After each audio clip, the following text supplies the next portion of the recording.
زبان کی تیزی کا نبوی علاج۔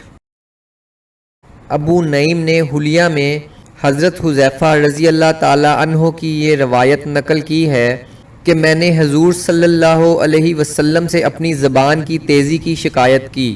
آپ صلی اللہ علیہ وسلم نے فرمایا، تم استغفار سے کہاں غفلت میں پڑے ہو، میں تو روزانہ 100 مرتبہ استغفار کرتا ہوں۔ ابو نعیم کی دوسری روایت میں ہے کہ میں نے حضور اکرم صلی اللہ علیہ وسلم کی خدمت میں حاضر ہو کر عرض کیا، یا رسول اللہ صلی اللہ علیہ وسلم، میری زبان گھر والوں کے بارے میں تیز ہو جاتی ہے، جس سے مجھے ڈر ہے کہ یہ مجھے آگ میں داخل کر دے گی۔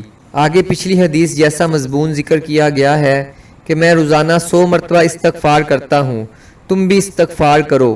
استغفار کی کثرت سے زبان کی تیزی زائل ہو جائے گی۔